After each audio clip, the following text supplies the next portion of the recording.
যে হাসিনা একটা ফোন আলাপ ফাঁস হয়েছে, সেখানে সে তারেক জিয়ার সাথে কথা বলছে যে তারেক জিয়ার সাথে সে কি বলছে কথা, এটা বলছে যে আমাদের মিল হয়ে গেছে।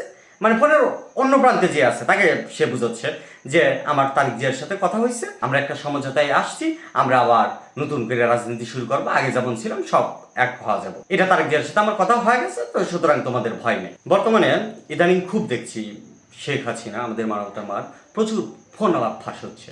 মানে গত মাসেই দেখলাম বেশ কয়েকটা ফোন আলাপ ফাঁস হচ্ছে বিভিন্ন বিষয় নিয়ে।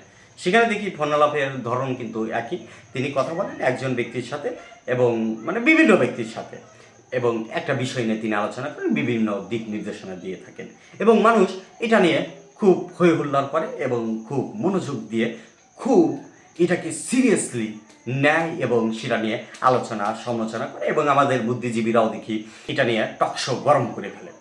মানে হাসিনার এই ফোন আলাপ নিয়ে আসলে এত সিরিয়াস হওয়ার দরকার নেই। আপনি যদি এটা নিয়ে এত সিরিয়াস হন তাহলে কি হবে, আপনি দেখবেন সামনে দেখবেন এমন হচ্ছে যে হাসিনার একটা ফোন আলাপ ফাঁস হয়েছে, সেখানে সে তারেক জিয়ার সাথে কথা বলছে যে তারেক জিয়ার সাথে সে কি বলছে কথা, এটা বলছে যে আমাদের মিল হয়ে গেছে।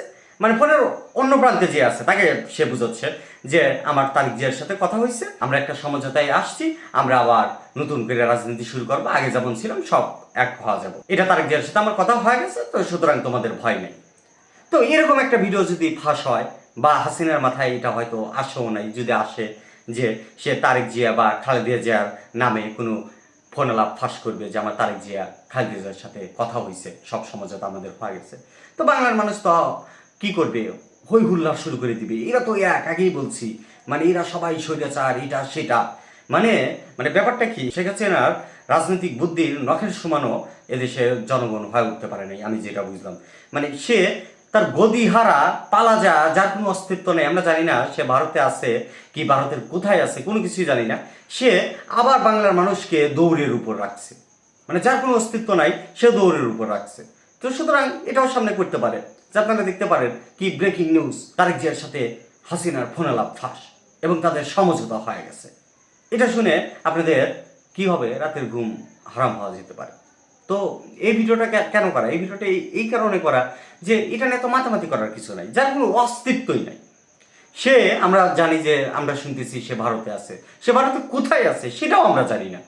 অথচ এবং তার ফোনালাপগুলো যে ফাঁস হচ্ছে সেটা ঠিক সঠিক কি ভুয়া কি সেটাও আমরা জানি না, কোনো কিছুই জানি না, কিন্তু এটা নিয়ে আমরা এত মাতামাতি যখন আমরা করি, তো সুতরাং সে আপনাদের নিয়ে যার কোনো অস্তিত্ব নাই, মানে সেও খেলছে, মানে সে কতটা শক্তিশালী আসছিল এটাই আসলে প্রমাণ করছে, এবং আমরা কতটা মূর্খ অজ্ঞ কতটা অধম সেটাই শেখ হাসিনা আবার বারবার প্রমাণ করে দিচ্ছে। এটা আপনাদের ব্যর্থতা। আপনারা যখন শেখ হাসিনার এই ফোন আলাপ নিয়ে বারবার মাতামাতি করবেন তখন শেখ হাসিনারই জয় হয়, আর কোনো কিছুর জয় হয় না। আর শেখ হাসিনার মাথায় কেউ ওই বুদ্ধি আসলে বা কেউ দিলে সে ওটাই করবে যে তারেক জিয়ার সাথে তার ফোন আলাপ ফাঁস হবে, খালেদা জিয়ার সাথে হবে, আরও অনেকের সাথেই হবে, এবং তার শুধু সমঝোতা হবে আর অনেক কিছু হবে, আপনাদের বিভ্রান্ত করবে। তো সুতরাং এগুলো নিয়ে মাতামাতি বাদ দিয়ে দেয়। তারেক জিয়ার সাথে ফোন আলাপ ফাঁস আর ডোনাল্ড ট্রাম্পের সাথে যার সাথেই হোক, এটা আপনাদের দেখার কিছু নাই এবং এটা নিয়ে আপনাদের মাতামাতি করার কিছু নেই, এটাই, আর কিছু না।